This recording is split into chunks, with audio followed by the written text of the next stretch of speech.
నమస్కారం ETV news కు స్వాగతం. ముందుగా ముఖ్యాంశాలు. కొత్త సుప్రీం వచ్చిన వేళ ఇరాన్ పై దాడులు తీవ్రం చేసిన ఇజ్రాయెల్. ఐఆర్జీసీ వైమానిక దళ కార్యాలయాన్ని ధ్వంసం చేసినట్టు ప్రకటన. ముస్తాబా నేతృత్వంలో ఇజ్రాయెల్ అమెరికా స్థావరాలపై దాడులు పెంచిన ఇరాన్. చమురు కేంద్రాలే లక్ష్యంగా డ్రోన్లు క్షిపణుల ప్రయోగం. పశ్చిమాసియాలో పరిస్థితులపై పార్లమెంటులో కేంద్రం ప్రకటన. గల్ఫ్ దేశాల్లో భారతీయుల భద్రతకు చర్యలు చేపట్టామన్న జైశంకర్. ఢిల్లీ మద్యం కేసులో ప్రత్యేక కోర్టు వ్యాఖ్యలపై హైకోర్టు స్టే.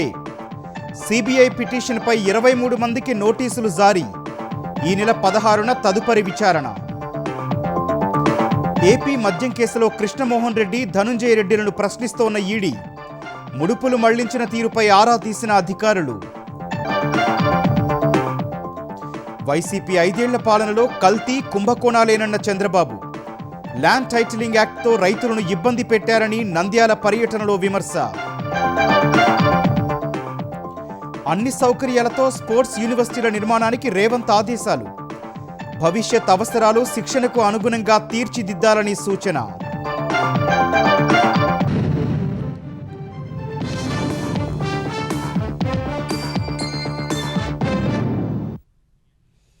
ఇరాన్పై వరుసగా 10వ రోజు ఇజ్రాయెల్, అమెరికా దళాలు దాడులు చేస్తున్నాయి. సెంట్రల్ ఇరాన్ సహా పలు నగరాలపై వైమానిక దాడులు చేపడుతున్నాయి. ఐఆర్జీసీ వైమానిక దళం ప్రధాన కార్యాలయాన్ని ధ్వంసం చేశామని ఇజ్రాయెల్ డిఫెన్స్ ఫోర్సెస్ ఐడిఎఫ్ ఎక్స్లో పోస్ట్ చేసింది. అటు లెబనాన్లో హెజ్బొల్లా మిలిటెంట్లపై దాడులు కొనసాగుతున్నాయని తెలిపింది. ఇరాన్పై పోరాటంలో తమ ఆధిపత్యం కొనసాగుతోందని యుఎస్ సెంట్రల్ కమాండ్ పేర్కొంది. సెంట్రల్ ఇరాన్పై ఇజ్రాయిల్ వైమానిక దాడులు చేపట్టింది. ఇస్ఫహాన్ ప్రావిన్స్లో రాకెట్ ఉత్పత్తి కేంద్రం సహా క్షిపణి ప్రయోగ కేంద్రాలను ధ్వంసం చేసింది. Iran paramilitary revolutionary guard command centre పైన దాడి చేశామని ఇజ్రాయిల్ సైన్యం తెలిపింది. టెహ్రాన్లో ఐఆర్జీసీ వాయుసేన ప్రధాన కార్యాలయాన్ని ధ్వంసం చేశామని ఐడిఎఫ్ ఎక్స్లో పోస్ట్ చేసింది. ఈ దాడిలో మాజీ air force commander Amit Ali మృతి చెందారని తెలిపింది.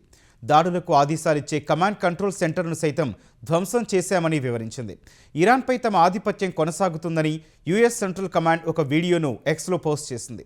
ఇరాన్పై దాడులను ముగించే విషయంలో ఇజ్రాయెల్తో సంప్రదించాక నిర్ణయం తీసుకుంటామని అమెరికా అధ్యక్షుడు డొనాల్డ్ ట్రంప్ తెలిపారు.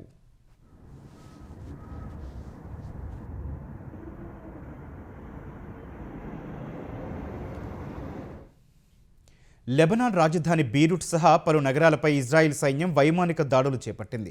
ఇజ్రాయెల్ జరిపిన దాడిలో టైర్ జిల్లాలో 3 మృతి చెందారని లెబనాన్ వైద్యారోగ్య శాఖ తెలిపింది. మరో 15 మంది గాయపడ్డారని తెలిపింది. ఇజ్రాయెల్ దాడుల్లో లెబనాన్లో మృతి చెందిన వారి సంఖ్య 400 దాటింది. తమ భూభాగంలో భూతల దాడులు చేస్తున్న ఇజ్రాయెల్ సైన్యంపై రాకెట్లతో దాడి చేశామని హెజ్బొల్లా సంస్థ తెలిపింది.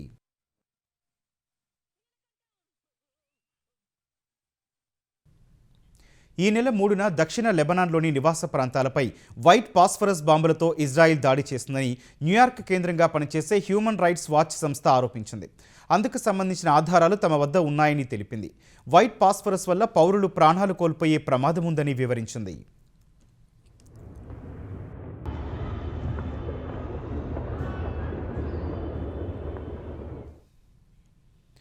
నూతన సుప్రీం లీడర్ ముజ్తబా ఖమేనీ నేతృత్వంలోని ఇరాన్ రెవల్యూషనరీ గార్డ్ కోర్ దాడులను విస్తృతం చేసింది.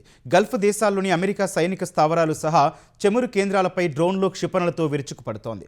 ఇజ్రాయిల్పై 10ల సంఖ్యలో క్షిపణులను ప్రయోగించింది. దాడులు ఇలాగే కొనసాగితే ఇరాన్కు భారీ నష్టం తప్పదని సౌదీ అరేబియా హెచ్చరించింది.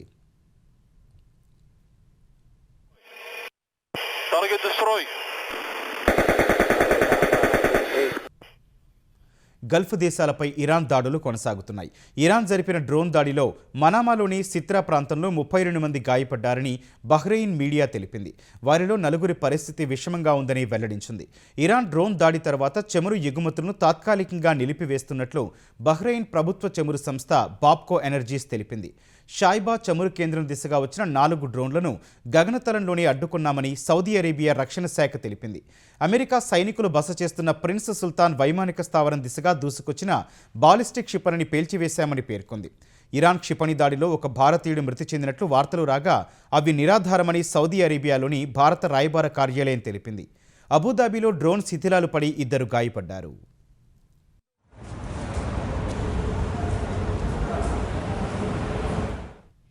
ఇరాన్ డ్రోన్ క్షిపణి దాడులను తమ గగనతల రక్షణ వ్యవస్థలు అడ్డుకుంటున్నాయని యుఏఈ రక్షణ శాఖ తెలిపింది. అందుకు సంబంధించిన వీడియోను విడుదల చేసింది. ఇరాక్ రాజధాని బాగ్దాద్లో డ్రోన్ శిథిలాలు పడి ఓ భవనంలో మంటలు చెలరేగాయి. ఈ ఘటనలో ఓ మహిళ గాయపడినట్లు తెలిసింది. బాగ్దాద్ విమానాశ్రయం లక్ష్యంగా డ్రోన్ దాడి జరిగినట్లు సమాచారం.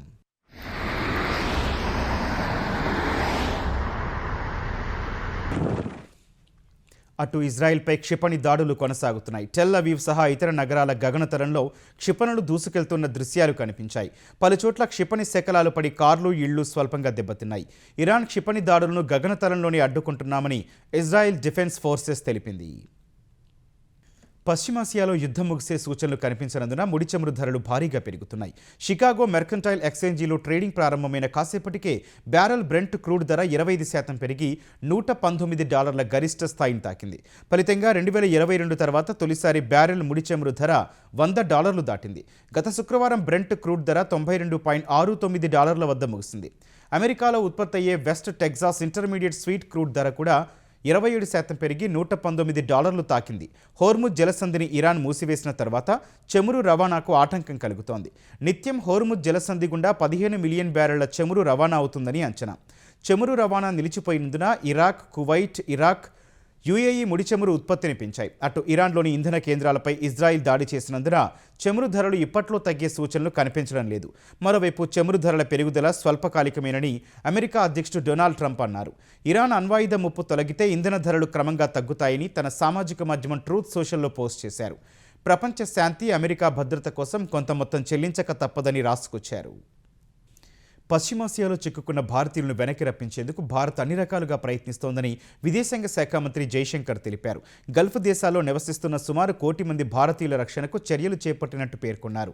ఇప్పటికే 67,000 మంది భారతీయులు స్వదేశానికి తిరుగు పయనమైనట్టు వెల్లడించారు. పశ్చిమాసియాలో పరిస్థితులపై పార్లమెంట్ ఉభయ సభల్లో జైశంకర్ ప్రకటన చేశారు. దీనికి ముందు చర్చ చేపట్టాలని విపక్ష సభ్యులు నినాదాలు చేశారు, ప్లకార్డులు ప్రదర్శించారు. విపక్ష సభ్యుల నినాదాల మధ్య మాట్లాడిన జైశంకర్ యుద్ధ పరిస్థితులను ఎప్పటికప్పుడు అంచనా వేస్తున్నామని చెప్పారు. జాతీయ ప్రయోజనాలే తమకు పరమావధి అని, ముఖ్యంగా ఇంధన భద్రత, వాణిజ్య లక్ష్యాల విషయంలో రాజీ పడబోమని జైశంకర్ స్పష్టం చేశారు. దేశీయ వినియోగదారులపై భారం పడకుండా చమురు లభ్యత, ధరలు నియంత్రించేందుకు దౌత్యపరంగా కృషి చేస్తున్నట్టు చెప్పారు. పశ్చిమాసియాలోని పరిస్థితులను ప్రధాని మోదీ పర్యవేక్షిస్తున్నారని తెలిపారు. శాంతికి ఎలాంటి విఘాతం కలిగినా ప్రపంచం మొత్తంపై ప్రభావం ఉంటుందని జైశంకర్ చెప్పారు. In view of the implications of this conflict for our energy security, I also seek to address that particular concern. Government remains committed to ensuring that fully taking into account availability, costs and risks of the energy markets. For us, sir, the interest of the Indian consumer has and will always be the overriding priority. Delhi మద్యం కుంభకోణం కేసులో సీబీఐకు సంబంధించి ప్రత్యేక court చేసిన వ్యాఖ్యలపై Delhi high court stay ఇచ్చింది. ఈ కేసును దర్యాప్తు చేస్తున్న అధికారిపై శాఖాపరమైన చర్యలు తీసుకోవాలన్న ప్రత్యేక కోర్టు ఆదేశాలపైన హైకోర్టు స్టే ఇచ్చింది. ఈ కేసులో నిందితులకు రౌస్ అవెన్యూ కోర్టు ఇటీవల క్లీన్ చిట్ ఇవ్వడాన్ని సీబీఐ ఢిల్లీ హైకోర్టులో సవాల్ చేసింది. ఈ పిటిషన్పై హైకోర్టు ఇవాళ విచారణ జరపగా సీబీఐ తరపున సొలిసిటర్ జనరల్ తుషార్ మెహతా వాదనలు వినిపించారు. ఈ వాదనలో మద్యం కుంభకోణం ఢిల్లీ చరిత్రలోనే అతిపెద్దదని తెలిపారు. మొత్తం మద్యం విధానాన్ని సమూలంగా మార్చేందుకు లంచాలు ఇచ్చారని తెలిపారు. ఇందుకు సంబంధించి ఈమెయిల్స్, వాట్సాప్ చాట్స్లో కీలక ఆధారాలు లభించినట్టు చెప్పారు. వాట్సాప్ చాట్స్ ద్వారా విధానపరమైన మార్పులకు ప్రయత్నం చేశారని తుషార్ మెహతా వాదించారు. ఈ మొత్తం వ్యవహారంలో బుచ్చిబాబు కీలక పాత్ర పోషించాడన్న సీబీఐ డబ్బు సేకరణ వివరాలకు సంబంధించి సాక్షుల వివరాలు నమోదు చేసినట్టు వివరించింది. శాస్త్రీయ దర్యాప్తుతోనే సీబీఐ కుట్రను బయటపెట్టిందన్న తుషార్ మెహతా హవాలా మార్గంలో డబ్బుల లావాదేవీలు జరిగాయని నిర్ధారించినట్టు తెలిపారు. కీలక సాక్షులందరి విచారణ మెజిస్ట్రేట్ ముందు జరిగిందని, మొత్తం 164 మంది సాక్షుల వాంగ్మూలాలు దర్యాప్తు సంస్థ నమోదు చేసినట్టు తెలిపారు. ఈ వాదనల తర్వాత ప్రత్యేక కోర్టు వ్యాఖ్యలపై స్టే విధించిన ఢిల్లీ హైకోర్టు కేజ్రీవాల్, కవిత, మనీష్ సిసోదియా సహా మొత్తం 23 మందికి నోటీసులు జారీ చేసింది. ఈడీ కేసు విచారణ వాయిదా వేయాలని ట్రయల్ కోర్టుకు సూచిస్తూ తదుపరి విచారణను ఈ నెల 16కు వాయిదా వేసింది. ఏపీ మద్యం కేసులో నిందితులు ఈడీ విచారణకు హాజరయ్యారు. ధనంజయ రెడ్డి, కృష్ణమోహన్ రెడ్డి, చాణక్య, వెంకటేష్ నాయుడు ఈడీ విచారణకు వచ్చారు. 2 గంటల విచారణ తర్వాత కృష్ణమోహన్ రెడ్డి ఈడీ కార్యాలయం నుంచి వెళ్లిపోగా ఇతర నిందితులను అధికారులు ప్రశ్నిస్తున్నారు. వైసీపీ హయాంలో సాగిన మద్యం అమ్మకాలతో ప్రభుత్వ ఖజానాకు దాదాపు 4,000 కోట్ల రూపాయల నష్టం వాటిల్లినట్లు దర్యాప్తు సంస్థ అంచనా వేసింది. అప్పట్లో మద్యం విధానాన్ని పూర్తిగా మార్చివేయడం, ముడుపులిచ్చిన వారికే మద్యం తయారీ అవకాశం కల్పించడంపై ఈడీ ప్రశ్నించినట్లు తెలిసింది. ఆ ముడుపుల సొమ్మును షెల్ కంపెనీలోకి మళ్లించి అక్కడి నుంచి నిందితుల ఖాతాల్లోకి వచ్చేటట్లు కుట్రపూరితంగా వ్యవహరించారన్న సమాచారంపై ఆరా తీసింది. అప్పటి వరకు ఉన్న ప్రధాన బ్రాండ్లను పక్కన పెట్టి కొత్త బ్రాండ్లు తీసుకురావడానికి కారణాలేంటనే అంశంపై నిందితుల నుంచి ఈడీ సమాచారం రాబట్టే ప్రయత్నం చేసింది. బ్యాంక్ స్టేట్మెంట్లు, పాన్ కార్డులు, కుటుంబ సభ్యుల ఆస్తుల వివరాలతో తదుపరి విచారణకు రావాలని ఈడీ నిర్దేశించింది. మరోవైపు లిక్కర్ కుంభకోణంలో కీలక నిందితులు రాజకేశిరెడ్డి, వాసుదేవరెడ్డి, చాణక్యకు చెందిన 441.61 కోట్లకు పైగా ఆస్తులను ఈడీ ఇప్పటికే అటాచ్ చేసింది. వైసీపీ ప్రభుత్వం తెచ్చిన సమస్యలన్నీ పరిష్కరించి రాజముద్రతో కొత్త పట్టాదారు పాస్ పుస్తకాలు ఇస్తున్నామని ముఖ్యమంత్రి చంద్రబాబు తెలిపారు. ల్యాండ్ టైటిలింగ్ చట్టం రద్దు చేసి ప్రజల కష్టాలు తీరుస్తున్నామని డోన్ మండలం కొత్తబురుజు గ్రామ సభలో చెప్పారు. వైసీపీ పాలనంతా కల్తీ, కుంభకోణాలేనన్న చంద్రబాబు తిరుమల పవిత్రతను దెబ్బతీసే కుట్ర చేశారని మండిపడ్డారు. రాయలసీమను రతనాల సీమగా మారుస్తామని, ఉద్యానవనంగా చేసి ప్రపంచ స్థాయిలో మార్కెట్ కల్పిస్తామని స్పష్టం చేశారు. నంద్యాల జిల్లాలో పర్యటిస్తోన్న ముఖ్యమంత్రి చంద్రబాబు కొత్తబురుజు గ్రామ సభలో పాల్గొన్నారు. రైతులకు ప్రభుత్వ రాజముద్రతో కూడిన పట్టాదారు పాసు పుస్తకాలు పంపిణీ చేశారు. స్థానిక రైతులతో సీఎం ముచ్చటించారు. అనంతరం సభలో మాట్లాడిన ఆయన కూటమి ప్రభుత్వం వచ్చాక ల్యాండ్ టైటిలింగ్ చట్టం రద్దు చేశామని తెలిపారు. రికార్డులు తారుమారు చేయకుండా పక్కాగా పట్టా ఇవ్వాలని నిర్ణయించామని చెప్పారు. వైసీపీ హయాంలో జరిగిన తప్పులను సరిదిద్దుతూ క్యూఆర్ కోడ్తో పట్టాదారు పాసు పుస్తకాలు ఇస్తున్నామని తెలిపారు. ఎవరు తప్పు చేసినా వెంటనే తెలుస్తుందని, ఒక్క పైసా కూడా అవినీతి లేకుండా పట్టా ఇప్పించే బాధ్యత తనదని పేర్కొన్నారు. గత వైసీపీ పాలకులు పేదవారి ఆరోగ్యంతో ఆడుకున్నారని చంద్రబాబు మండిపడ్డారు. మద్యాన్ని కల్తీ చేసి వేల మందిని పొట్టన పెట్టుకున్నారని ధ్వజమెత్తారు. తిరుమల పవిత్రతను దెబ్బతీయాలని ప్రయత్నం చేశారని సీఎం దుయ్యబట్టారు. 1,00,000 కోట్ల రూపాయలతో ప్రపంచంలోనే బిగ్గెస్ట్ హార్టికల్చర్ హబ్ గా నా రాయలసీమను తయారు చేసే బాధ్యత నాదని మీ అందరికీ హామీ ఇస్తున్నా. నేను ఈ కార్యక్రమాలు ఆలోచిస్తా ఉంటే తిరుపతిలో లడ్డు కల్తీ, మద్యం విషం, ఇంకో పక్క భూములని కబ్జా ఎక్కడికక్కడ చేస్తా ఉంటే అవన్నీ ప్రక్షాళన చేయడానికి నాకు సమయం అంతా సరిపోతా ఉంది. సిబిఐ రిపోర్ట్ ఇచ్చిన దానిపైన తప్పుడు ప్రచారం, వెంకటేశ్వర స్వామికి అపచారం చేస్తే, వెంకటేశ్వర స్వామిని అపవిత్రం చేస్తే నేను ఎట్టి పరిస్థితుల్లో ఉపేక్షించనని మరొక్కసారి మీ అందరికీ హామీ ఇస్తున్నా. ఇంకో పక్క ప్రార్థనాలయాలు కూడా, మసీదులు గాని, చర్చిలు గాని వాళ్ళని గౌరవిస్తాం, అవి కూడా కాపాడుతాం. మత సామరస్యాన్ని కాపాడాలి, ప్రతి ఒక్కరి మనోభావాలు కాపాడాలి. కుట్రపూరితంగా మత విద్వేషాలు రెచ్చగొట్టాలని, లేనిపోని సమస్యలు చేయాలంటే మాత్రం ఎట్టి పరిస్థితుల్లో ఉపేక్షించనని చెప్పి మరొక్కసారి మీ అందరికీ హామీ ఇస్తున్నా. భవిష్యత్తులో కరెంటు ఛార్జీలు పెంచబోమని సీఎం పునరుద్ఘాటించారు.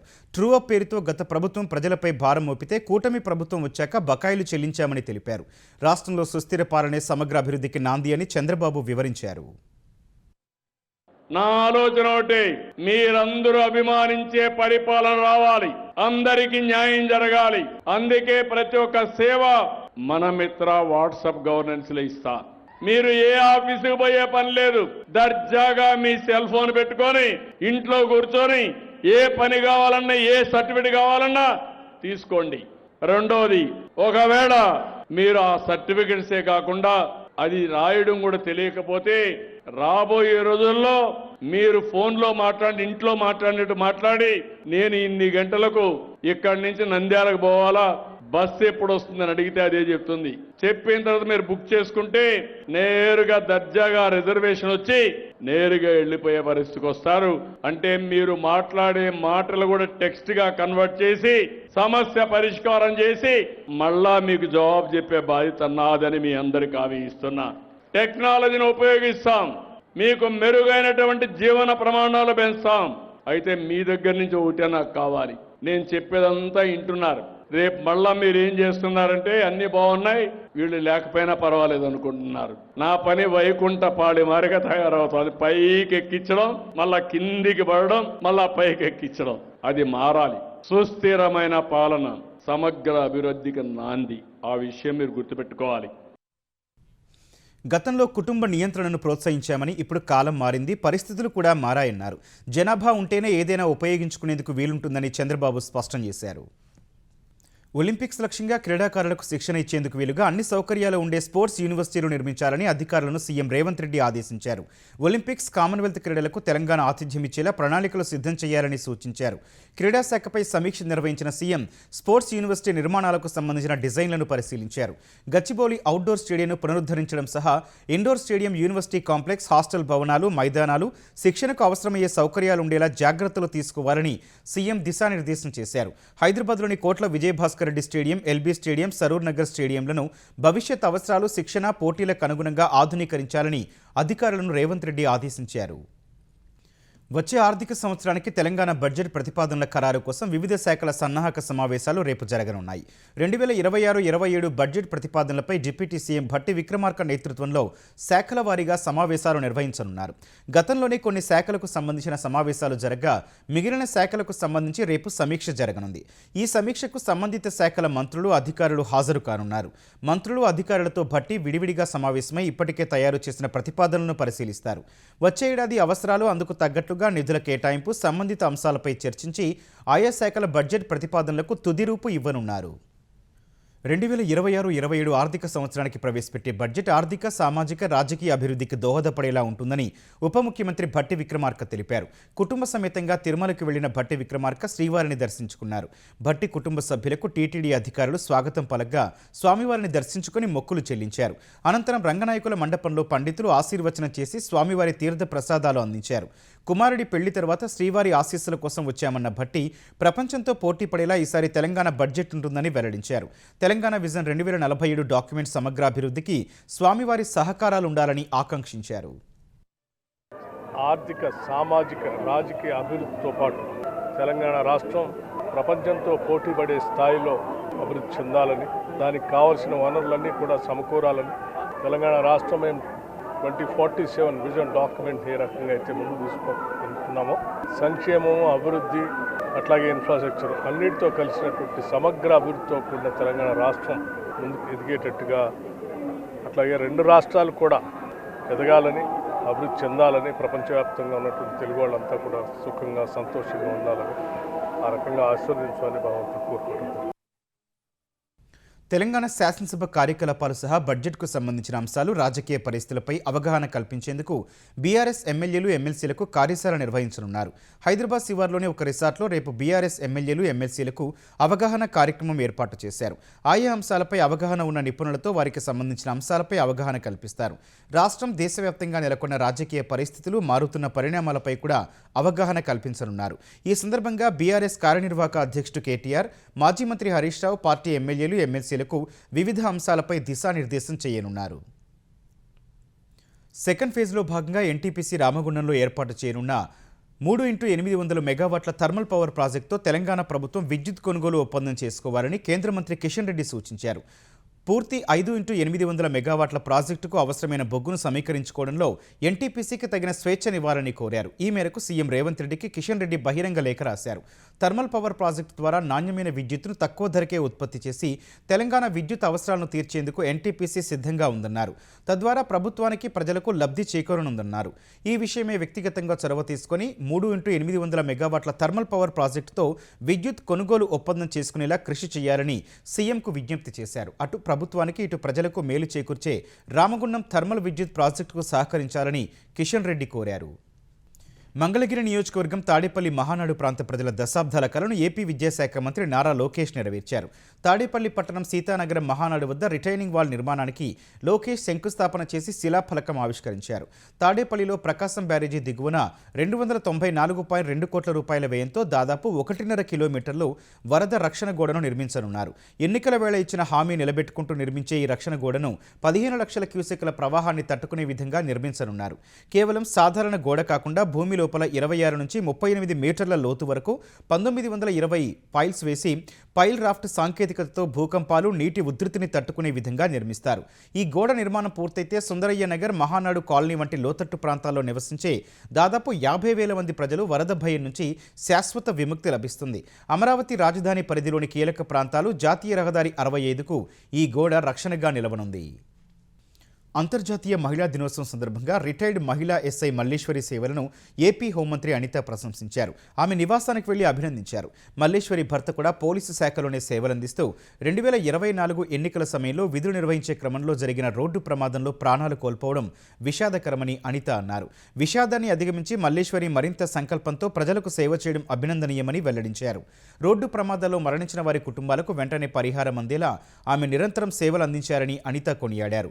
రిటైర్ అయిన తర్వాత కూడా అదే సేవాభావంతో ప్రజలకు సహాయం చేస్తూ ఉండటం గొప్ప విషయమని హోంమంత్రి ప్రశంసించారు.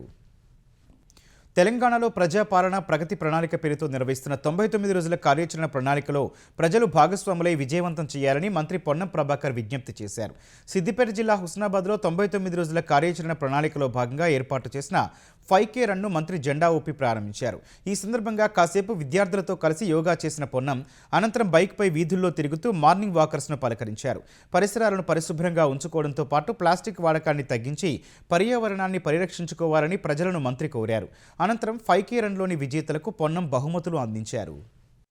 పరిశుభ్రంగా ఉంచుకోవడంతో పాటుగా ఉదయాన్నే లేచి కొంత శారీరక వ్యాయామం చేయడం ద్వారా అదేవిధంగా ప్లాస్టిక్ ను వాడకుండా మరి పర్యావరణాన్ని కాపాడుకొని ఆరోగ్యంగా ఉండడమే కాక అనేక రకాలుగా మనం మన యొక్క జీవితాన్ని మంచిగా చేసుకునేటువంటి అవకాశం ఉంది. హుస్నాబాద్ టౌన్ లో చూస్తూ ఉంటాం, చాలా ఇండ్లకు సంబంధించిన ఖాళీ స్థలాల్లో నీళ్లు నిలిచుండి దోమలు జమై అనారోగ్యానికి కారణమవుతున్నాయి. ఆ ఇంటి యజమానులు కూడా విజ్ఞప్తి చేస్తా ఉన్నాం, ఆ ఇంటి హైట్ లేపుకొని దోమలు నిలవకుండా నీళ్లు నిలవకుండా ఉండేటువంటి ప్రయత్నం జరగాల్సిన కొరకు కానీ 99 రోజులు ప్రజా సమస్యల పరిష్కారానికి సంబంధించి కార్యక్రమం తీసుకోవడం జరిగింది.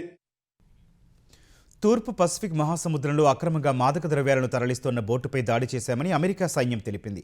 ఈ దాడిలో 6 నార్కో ఉగ్రవాదులు మృతి చెందారని వెల్లడించింది. ఈ మేరకు యుఎస్ సదరన్ కమాండ్ సామాజిక మాధ్యమం ఎక్స్లో పోస్ట్ చేసింది. నిఘా సంస్థ ఇచ్చిన ఖచ్చితమైన సమాచారం మేరకు బోటుపై దాడి చేసినట్టు తెలిపింది. గతేడాది సెప్టెంబర్ నుంచి తూర్పు పసిఫిక్ కరీబియన్ సముద్రాల్లో డ్రగ్స్ తరలిస్తున్న బోట్లపై అమెరికా సైన్యం 40కి పైగా దాడులు చేసింది. ఈ దాడుల్లో దాదాపు 157 మంది మృతి చెందారు. డ్రగ్స్ ముఠా భరతం పట్టేందుకు తమ సైన్యంతో కలిసి పనిచేయాలని లాటిన్ అమెరికా నాయకులను అమెరికా అధ్యక్షుడు డొనాల్డ్ ట్రంప్ కోరారు. డ్రగ్స్ తరలిస్తున్నట్లు ఆధారాలు చూపించకుండా ట్రంప్ యంత్రాంగం దాడులు చేపడుతోందని డెమోక్రాట్లు విమర్శకులు ఆరోపిస్తున్నారు. పశ్చిమ బంగాల్లో అసెంబ్లీ ఎన్నికలను 3 దశలకు మించకుండా నిర్వహించాలని కేంద్ర ఎన్నికల సంఘాన్ని బీజేపీ కోరింది. ఈసీఐ పూర్తిస్థాయి బెంచ్ను కలిసిన బీజేపీ బంగాల్ ప్రతినిధుల బృందం అసెంబ్లీ ఎన్నికలకు ముందు బెంగాల్లో భద్రతా అంశాలపై ఆందోళనలు వ్యక్తం చేసింది. ఈ మేరకు అందుకు సంబంధించి 16 పాయింట్లతో కూడిన వినతి పత్రాన్ని ఈసీకి సమర్పించింది. ఎటువంటి అల్లర్లకు తావు లేకుండా ప్రశాంతంగా ఎన్నికలు జరిగేలా చర్యలు తీసుకోవాలని ఈసీని కోరింది. సున్నితమైన పోలింగ్ బూత్లను గుర్తించే ప్రమాణాలను పునర్నిర్వచించాలని ఈసీని అభ్యర్థించింది. అదే సమయంలో కేంద్ర బలగాలను పశ్చిమ బంగాల్ పోలీస్ యంత్రాంగం ఉపయోగించుకుంటున్న తీరుపై అసంతృప్తి వ్యక్తం చేశారు. ఓటర్లకు భరోసానివ్వడంలో పోలీసులు విఫలమవుతున్నారని బీజేపీ నేతలు విమర్శించారు. హింస, భయం లేని వాతావరణం ఏర్పడాలంటే ఓటర్లు తమ సొంత ఓట్లు వేయకుండా నిరోధించే అధికారులపై చర్యలు తీసుకోవాలని ఈసీని బీజేపీ కోరింది. కరూర్ తొక్కిసలాట కేసులో టీవీకే అధినేత విజయ్కు సీబీఐ మరోసారి సమన్లు జారీ చేసింది. ఈ నెల 10న తమ ఎదుట విచారణకు హాజరు కావాలని నోటీసులో పేర్కొంది. ఇప్పటికే విజయ్ను సీబీఐ అధికారులు 2 సార్లు విచారించారు. ఆ సమయంలోనే మరోసారి విచారణకు హాజరు కావాల్సి ఉంటుందని కేంద్ర దర్యాప్తు సంస్థ విజయ్కు తెలిపింది. గతేడాది సెప్టెంబర్ 27న కరూర్లో జరిగిన విజయ్ ప్రచార సభలో తొక్కిసలాట జరిగి 41 మంది మృతి చెందగా 60 మందికి పైగా గాయపడ్డారు. ఈ కేసును తొలుత సిట్ దర్యాప్తు చేపట్టగా సుప్రీంకోర్టు ఆదేశాలతో సీబీఐకి అప్పగించింది. ఖమ్మంలో ఆటో డ్రైవర్ చాగంటి రవి హత్య కేసును పోలీసులు ఛేదించారు. బీమా డబ్బుల కోసమే భర్తను భార్య ప్రశాంతి హత్య చేసినట్లు పోలీసులు వెల్లడించారు. భర్త అనారోగ్యంతో చనిపోతాడని భావించిన భార్య ప్రశాంతి తన బంధువు శ్రీనివాస్ సాయంతో రవి పేరుపై 66 లక్షలకు బీమా చేయించింది. అయితే నెలలు గడుస్తున్న కొద్దీ రవి ఆరోగ్యం మెరుగుపడటంతో ప్రశాంతిలో అసహనం పెరిగింది. బీమా డబ్బుల కోసం భర్తను అడ్డు తొలగించుకోవాలని నిర్ణయించుకున్న ప్రశాంతి శ్రీనివాస్ సహా రాజ్ కుమార్, వెంకటేష్, రాంబాబులతో ఒప్పందం కుదుర్చుకుంది. హత్య చేస్తే వచ్చే బీమా నగదులో సగం ఇస్తానని వారికి ఆశ చూపింది. పథకం ప్రకారం ఈ నెల 2న రవికి మద్యం తాగించి కారుతో ఢీకొట్టి చంపించింది. ఈ ఘటనను రోడ్డు ప్రమాదంగా చిత్రీకరించేందుకు యత్నించారు. పోలీసులు లోతుగా దర్యాప్తు చేయగా అసలు నిజం బయటపడింది. ప్రశాంతి సహా 4 నిందితులను పోలీసులు అరెస్టు చేసి రిమాండ్కు తరలించారు. ముఖ్యాంశాలు మరోసారి. కొత్త సుప్రీం వచ్చిన వేళ ఇరాన్పై దాడులు తీవ్రం చేసిన ఇజ్రాయెల్. ఐఆర్జీసీ వైమానిక దళ కార్యాలయాన్ని ధ్వంసం చేసినట్టు ప్రకటన. మొస్తాబా నేతృత్వంలో ఇజ్రాయెల్, అమెరికా స్థావరాలపై దాడులు పెంచిన ఇరాన్. చమురు కేంద్రాలే లక్ష్యంగా డ్రోన్లు, క్షిపణుల ప్రయోగం.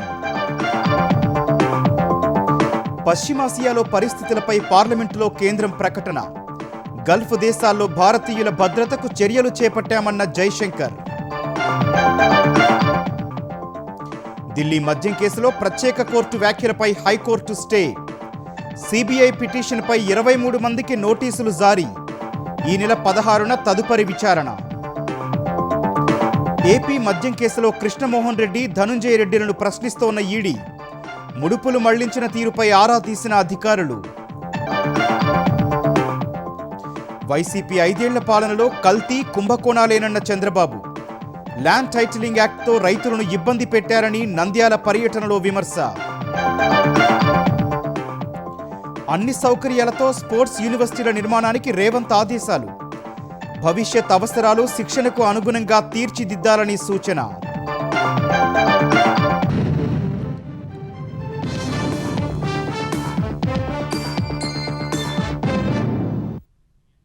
ఈటీవీ న్యూస్ సమాప్తం. నమస్కారం.